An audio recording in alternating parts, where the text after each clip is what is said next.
അതെ, ഞാൻ ഈ ഫ്രിഡ്ജിനകത്തൊക്കെ തപ്പിപ്പിടിച്ചെടുത്തിട്ട് വരുന്ന സാധനം എന്താണെന്ന് കണ്ടോ? നമ്മുടെ ഒരു കോണാണ്. ഒരു 2-3 ദിവസം മുമ്പ് ഞാൻ നമ്മുടെ അടുത്തുള്ളൊരു സൂപ്പർ മാർക്കറ്റിൽ പോയപ്പോഴത്തേക്കും അവിടെ ഇങ്ങനെ പാക്ക് ചെയ്ത് വെച്ചിരിക്കുന്നത് കണ്ടായിരുന്നേ. അപ്പോൾ ഇത് കണ്ടപ്പോഴത്തേക്കും ഞാനിങ്ങ് വാങ്ങി. കാരണം എന്ന് വെച്ചാൽ നമ്മുടെ പൊന്നൂനാണെങ്കിൽ ഇത് ഭയങ്കര ഇഷ്ടമാണ്. നമ്മൾ ഈ ബീച്ചിലൊക്കെ പോകുമ്പോഴത്തേക്കും അതിൻ്റെ സൈഡിൽ ഇതിങ്ങനെ പുഴുങ്ങി വെച്ചേക്കുമല്ലോ, മസാല കോണ് പോലെയൊക്കെ വെച്ചിരിക്കുമല്ലോ. അപ്പോൾ എപ്പോൾ പോയാൽ അല്ലെങ്കിൽ എപ്പോൾ കണ്ടാലും അവളെന്നെ കൊണ്ടിത് വാങ്ങിപ്പിക്കും കേട്ടോ. അമ്മ അതിൽ ഇഷ്ടമാണ് അവൾക്ക്. അപ്പോൾ ഇത് കണ്ടപ്പോൾ ശരിക്കും പൊന്നൂനിത് അതുപോലെ പുഴുങ്ങി കൊടുക്കാമെന്ന് വിചാരിച്ചിട്ടാണ് വാങ്ങിയത്. അപ്പോൾ ഇത് അവിടെ ഇരിക്കണ കണ്ടപ്പോൾ ഞാൻ വിചാരിച്ചു ഇന്ന് സലാഡ് ഉണ്ടാക്കാമെന്ന്. അപ്പോൾ ആദ്യമായിട്ടാണ് ഞാനൊരു സലാഡ് ഉണ്ടാക്കുന്നത് കേട്ടോ. അപ്പോൾ 1-2 വീഡിയോ ഒക്കെ കണ്ടതിന് ശേഷം എനിക്ക് ചെയ്യാൻ പറ്റും അല്ലെങ്കിൽ ചെയ്താൽ കൊള്ളായിരിക്കും എന്നൊക്കെ എനിക്ക് തോന്നിയിട്ടുള്ള ഒരു മെത്തേഡിലാണ് ഞാൻ ചെയ്യുന്നത്. അപ്പോൾ ഇത് നന്നായിട്ട് പഴുത്തിട്ടുണ്ടായിരുന്നു. ചുമ്മാ ഒന്ന് കഴിച്ച് നോക്കിയതാണ്. അപ്പോൾ മധുരം ഉണ്ട്, നല്ല വെറുതെ കഴിക്കാനും കൊള്ളാം എന്ന് തോന്നി.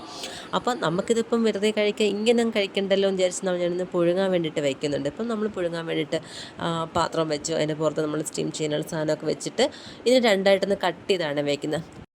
പിന്നെ ഈ ചോളമൊക്കെ ധാരാളമായിട്ട് കഴിക്കുകയാണെങ്കിൽ നമ്മുടെ കണ്ണൊക്കെ ഭയങ്കര ഹെൽത്തി ആയിട്ട് ഇരിക്കുമെന്ന് ഞാൻ കേട്ടിട്ടുണ്ട്.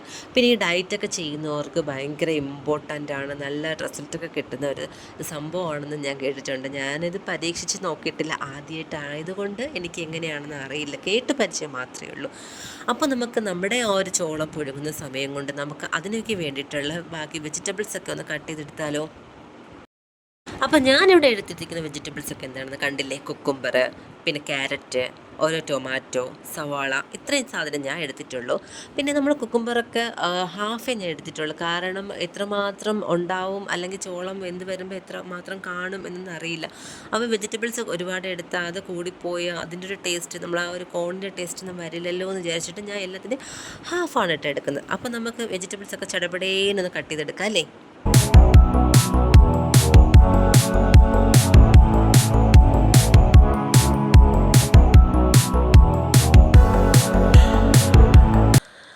അങ്ങനെ നമ്മൾ വെജിറ്റബിൾസൊക്കെ ഇതാ ഇവിടെ ഏതാണ്ട് കട്ട് ചെയ്ത് കഴിഞ്ഞിട്ടുണ്ടായിരുന്നേ. അങ്ങനെ നമ്മുടെ വെജിറ്റബിൾസ് കട്ട് ചെയ്യുന്ന സമയത്ത് നമ്മുടെ ഈ ഒരു ഉള്ളി എനിക്ക് പണി എന്നായിരുന്നു ഇന്ന് കേട്ടോ. കണ്ണൊക്കെ ഭയങ്കരമായിട്ട് നീറുന്നുണ്ടായിരുന്നു. ചുമ്മാ ഇങ്ങനെ വെള്ളം വന്നുകൊണ്ടിരിക്കുകയായിരുന്നു. ഒരു രക്ഷയുണ്ടായിരുന്നില്ല.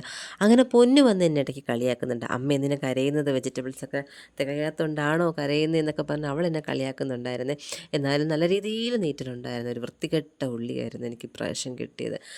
പോട്ടെ അല്ലേ, നമ്മളെന്തായാലും കഴിഞ്ഞല്ലോ. ശരിക്കും ചോപ്പറിലിട്ട് ചോപ്പ് ചെയ്യേണ്ട ആവശ്യം ഉണ്ടായിരുന്നുള്ളൂ. പിന്നെ ഞാൻ എൻ്റെ അഹങ്കാരം കൊണ്ട് ഞാൻ അങ്ങ് അരിഞ്ഞെടുത്തു എന്ന് പറഞ്ഞാൽ മതിയല്ലോ. ഇനിയാണ് നമ്മൾ വെജിറ്റബിൾസൊക്കെ പോട്ടെ എന്ന് വിചാരിക്കും. ഇനി നമ്മൾ ഈ ഒരു കോണുണ്ടല്ലോ, ഇതായിരുന്നു കട്ട് ചെയ്യാനുള്ള ഏറ്റവും വലിയ പാട്. അങ്ങനെ കോണൊക്കെ ഇതാ ഇവിടെ വെന്തിട്ടുണ്ടായിരുന്നു. പിന്നെ ഇതാ ഈ ഒരു കോൺ ഇതിന് ഇളക്കി മാറ്റാൻ വേണ്ടിയിട്ട് ഭയങ്കര കഷ്ടപ്പാടായിരുന്നു കേട്ടോ.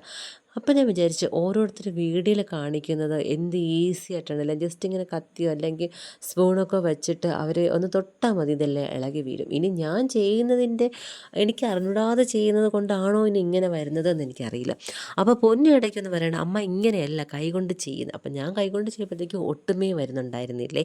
പിന്നെ വീണ്ടും കത്തി കൊണ്ട് തന്നെ പ്രയോഗം കത്തി കൊണ്ട് ആദ്യം ഇതുപോലെ ചെയ്തു, പിന്നെ ഞാൻ ചെത്തിയെടുത്തു, പിന്നെ വെട്ടിയെടുത്തു. എങ്ങനെയൊക്കെയാണെന്ന് എനിക്കറിയില്ല. എങ്ങനെയായാലും ഇതിനെ അങ്ങ് റെഡിയാക്കി, എങ്ങനെയൊക്കെയോ റെഡിയായി കിട്ടി. അങ്ങനെ കുറേ നേരത്തെ കഷ്ടപ്പാടിന് ശേഷം നമ്മൾ കോണൊക്കെ ഇവിടെ ഇളക്കിയെടുത്തിട്ടുണ്ട്. ഇനി ഇതിലേക്ക് നമുക്ക് നമ്മളിവിടെ കട്ട് ചെയ്ത് വെച്ചിട്ടുള്ള വെജിറ്റബിൾസൊക്കെ ഉണ്ടല്ലോ, അതെല്ലാം കൂടെ ഇട്ട് കൊടുക്കാം കേട്ടോ. ശരിക്കും ഇത്രയും വലിയ പാത്രത്തിൻ്റെ ആവശ്യമൊന്നും ഉണ്ടായിരുന്നില്ല. പിന്നെ ഇതെല്ലാം ഇട്ടിട്ട് മിക്സ് ചെയ്യുമ്പോഴത്തേക്കും വലിയൊരു പാത്രം ഇരുന്നോട്ടെ, വെറുതെ കളയണ്ടല്ലോ എന്ന് വിചാരിച്ചിട്ടാണ് ഇത്രയും വലിയ പാത്രം എടുത്തത്. ശരിക്കും ഇതിൻ്റെ ഒരു ഹാഫ്, ആ പാത്രത്തിൻ്റെ ഒരു പകുതി പോലും സാധനം ഉണ്ടായിരുന്നില്ല. പിന്നെ നമ്മൾ വെജിറ്റബിൾസൊക്കെ ഒരുപാടുണ്ടായിരുന്നു കേട്ടോ. അരിഞ്ഞെടുത്തപ്പോൾ ഞാൻ എല്ലാത്തിൻ്റെ ഹാഫ് വീതമാണ് എടുത്തത്. അങ്ങനെ അരിഞ്ഞപ്പോഴത്തേക്കും എന്താ കണ്ടില്ലേ, വെജിറ്റബിൾസൊക്കെ ഒരുപാട് ഉണ്ടായിരുന്നു. മുഴുവനോട് എടുക്കേണ്ട ആവശ്യം ഉണ്ടായിരുന്നില്ല. പിന്നെ നമുക്കിതിലേക്ക് വേണ്ടിയിട്ട് കുറച്ച് പൊടികളൊക്കെ ഇടാം കേട്ടോ. അതിന് ആദ്യം കുറച്ച് ഉപ്പിട്ട് കൊടുക്കാം, പിന്നെ കുറച്ച് മുളക് പൊടി ഇട്ട് കൊടുക്കാം, പിന്നെ നമ്മുടെ കുരുമുളക് പൊടി ഇല്ലാത്ത ഒരു ജീവിതം ഇല്ല കേട്ടോ. ഞാൻ എന്ത് സലാഡ് വെച്ചാലും ഉപ്പും കുരുമുളകും ഇതില്ലാതെ എനിക്ക് പറ്റത്തേയില്ല. അപ്പം അതും കൂടി കുറച്ച് ഇടുന്നുണ്ട്. ഇനി വേണമെങ്കിൽ ഇതിലോട്ട് കുറച്ച് പച്ചമുളകും കൂടി ഇടാം. പിന്നെ ഞാൻ പൊന്നൂന് കൊടുക്കുന്നത് കൊണ്ട് പച്ചമുളക് ഇടുന്നില്ല. ശരിക്കും ഞാൻ വല്ലതും കടിച്ചിട്ട് പച്ചമുളകിലായിരിക്കും ചിലപ്പോൾ അവൾ കടിക്കുന്നത്. ഇനി അവിടെ കിടന്ന് ബഹളമൊന്നും വെക്കണ്ടല്ലോ എന്ന് വിചാരിച്ചിട്ട് ഞാൻ പച്ചമുളക് ഇട്ടില്ല. പിന്നെ എനിക്ക് കുറച്ച് പുളിക്ക് വേണ്ടിയിട്ട് ഒരു പകുതി നാരങ്ങ നീരും കൂടെ ഒഴിക്കുന്നുണ്ട്.